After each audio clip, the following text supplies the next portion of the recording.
नमस्कार, मैं हूं पाल और आप देख रहे हैं धौलपुर जिले की जनता का सबसे लोकप्रिय चैनल फर्स्ट ट्रैक। दीपावली का त्यौहार आने वाला है और धनतेरस जो सबसे पहले पड़ता है उसके लिए लोगों के मन में तरह तरह के सवाल है कि धनतेरस पे क्या खरीदा जाए, किस तरीके से पूजा की जाए। तो इन सब सारे सवालों के जवाब जानने के लिए हमारे साथ आज मौजूद है पंडित लोकेश आचार्य जी, जो हम सभी को बताएंगे कि किस तरीके से हम धनतेरस की तैयारियां करें और किस तरीके से हम धनतेरस की पूजा करें और क्या खरीदें जिससे माँ लक्ष्मी की कृपा हम पर बनी रहे। तो आइए हम जानते हैं पंडित जी से। पंडित जी, आप बताइए कि धनतेरस पूजा का क्या शुभ मुहूर्त है। राधे राधे। महालक्ष्मी च विद्महे विष्णुपत्नी च धीमहि तन्नो लक्ष्मी प्रचोदयात्। आप सभी को और आपके दर्शकों को दीपावली की हार्दिक शुभकामनाएं। दीपावली का ये जो पर्व है उससे अधिकांशतया एक दिन बीच में छोड़ कर के और धनतेरस को मनाते हैं। धन त्रयोदशी वाले दिन भगवान धन्वंतरी, एक बार देवासुर संग्राम हुआ था, देवताओं का असुरों का युद्ध हुआ था, तो उसमें से रत्न निकले थे। तो धन त्रयोदशी को वैद्य रूप में धन्वंतरी जी महाराज एक अमृत का कलश लेकर के बाहर आए थे। उन्हीं के नाम पर ये धन त्रयोदशी या धनतेरस हम लोग मनाते हैं। पंडित जी, लोगों के मन में काफ़ी सवाल होते हैं कि धनतेरस पर हम सोना खरीदे, चांदी खरीदे या हम बर्तन खरीदे, तो क्या धनतेरस पे खरीदना शुभ होता है? आप हमारे दर्शकों को बताइए।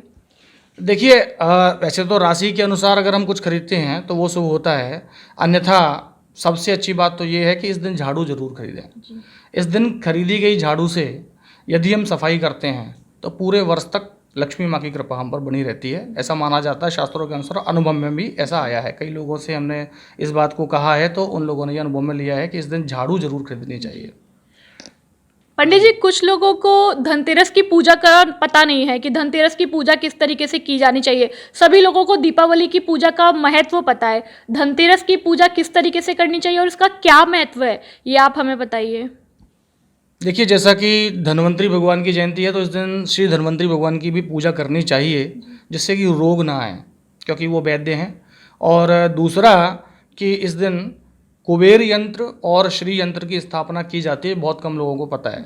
हम लोग केवल ये जानते हैं कि दीपावली के दिन लक्ष्मी जी की पूजा करनी चाहिए, लेकिन उन जो लक्ष्मी जी की हम पूजा करते हैं उनकी स्थापना हमें धन त्रयोदशी में कर देनी चाहिए, ताकि वो 5 दिवसीय जो पर्व है उसको हम पूर्ण रूप से मना सकें। धन त्रयोदशी को हम यदि, वैसे तो मिट्टी के गणेश जी सब लोग लाते ही हैं, या जो भी गणेश जी लक्ष्मी जी अपन लाते हैं, वो गणेश जी लक्ष्मी जी हमें धन त्रयोदशी को खरीद लेने चाहिए और उसी दिन से उनका पूजन नहीं करें, कोई दिक्कत नहीं है। उसी दिन से लक्ष्मी स्थापना हमारे घर में मान ली जाती है।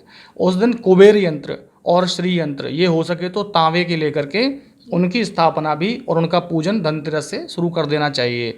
और दीपावली से अगली जो दौज आती है, जिसे भाई दूज भी कहते हैं, तब तक उनकी 5 दिन पूजा की जाए तो पूरे वर्ष लक्ष्मी जी हमारे यहाँ विराजमान रहती हैं। तो मुख्य रूप से कुबेर यंत्र और श्री यंत्र की स्थापना ही धन त्रयोदशी, और घर में दीपक जलाने से धन त्रयोदशी के दिन सायंकाल आंगन में, घर के बाहर यदि हम दीपक जलाते हैं तो वह दीपक भी हमारे दीपावली के पर्व को प्रारंभ करने का एक शुभ सूचक माना जाता है। पंडित जी, आप हमारे दर्शकों को बताइए कि धनतेरस की पूजा करने का शुभ मुहूर्त क्या है, मतलब किस समय हमें ना धनतेरस की पूजा करनी चाहिए।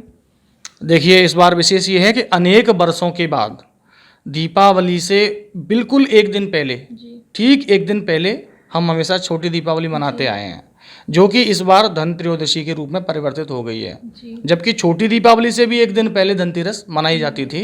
इस बार किन्हीं कारणों की वजह से, जिसमें कुछ तिथि का भी कारण आ रहा है, सायंकाल, क्योंकि जो दीपावली है वो दीपावली रात्रिकालीन पर्व है और ये जो पर्व होता है वो तिथि के अनुसार ही मनाया जाता है, इसलिए वह दीपावली 24 तारीख को मनाई जा रही है।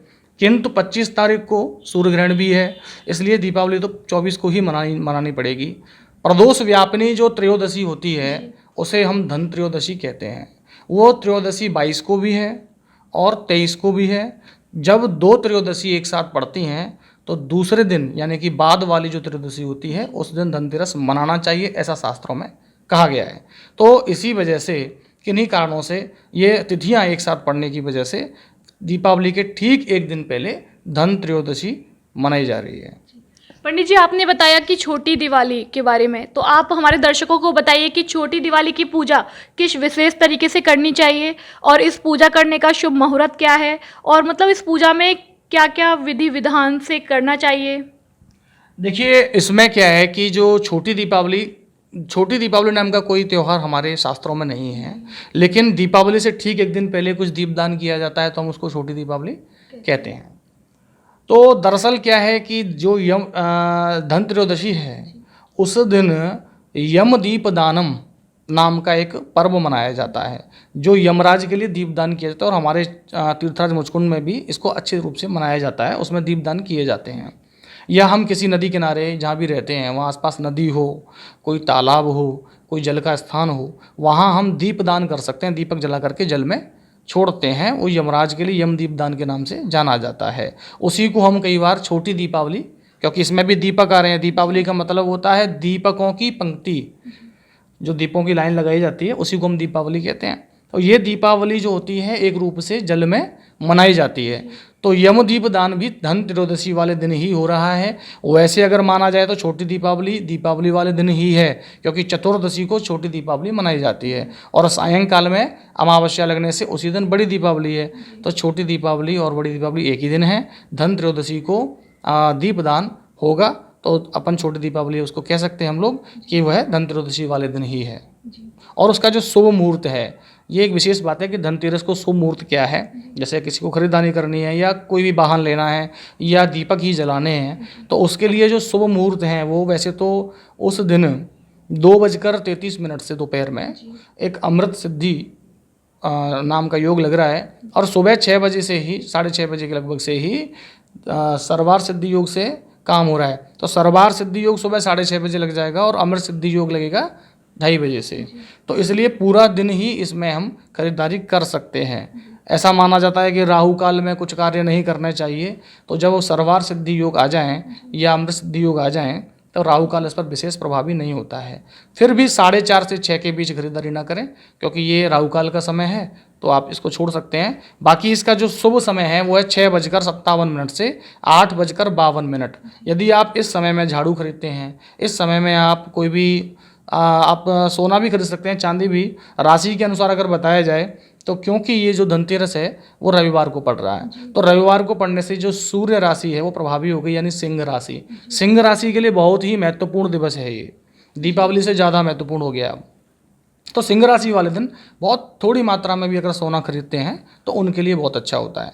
उसके बाद में जो अन्य राशि हैं, तो जैसे मेष राशि है और वृश्चिक राशि है, वे लोग इस दिन एक चीज़ खरीदते हैं, तांबे की। और मैंने आपको पहले ही बताया कि यंत्र खरीदने हैं, तो यदि वे कुबेर यंत्र और श्री यंत्र खरीद लें तांबे का तो अत्युत्तम होगा। कोई पात्र भी खरीद सकते हैं और वो यंत्र भी खरीद सकते हैं, और तांबे की चीज़ खरीदें। उसके बाद वृष और तुला राशि वाले चांदी खरीद सकते हैं। चांदी खरीदने के लिए वो यंत्र भी चांदी का ले सकते हैं। पहले से आप ऑर्डर देंगे तो चांदी का यंत्र बन सकता है और चांदी के यंत्र को स्थापित कर सकते हैं। या कोई भी पात्र हम चांदी का, या कोई आभूषण महिलाएं खरीद सकती हैं, वो उनके लिए बहुत शुभ होगा। उसके बाद में मिथुन और कन्या राशि वाले, इनको कांसे का कोई पात्र खरीदना चाहिए।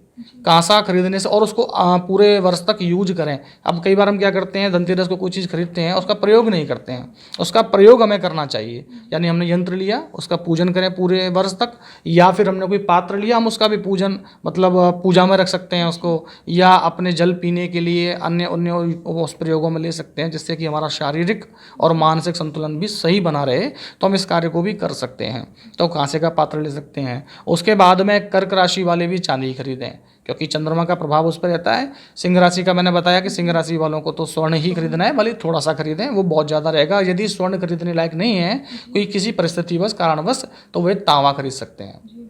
उसके बाद में हमारे पास जो राशियां बचती हैं, जैसे धनु राशि है, तो धनु राशि और मीन राशि, ये दोनों राशि वाले या तो पीतल का कोई पात्र खरीद लें या सोना खरीद लें, उनके लिए बहुत श्रेष्ठ रहेगा। पीतल का पात्र भी खरीद सकते हैं, सोना भी खरीद सकते हैं। उसके बाद मकर और कुंभ, विशेष रूप से इस समय कुंभ राशि पर 7.5 भी चल रहा है और मैं समझता हूँ कुंभ राशि थोड़ा सा कहीं ना कहीं मानसिक तनाव में है, तो वे लोग इस बार किसी भी लोहा ना खरीदें।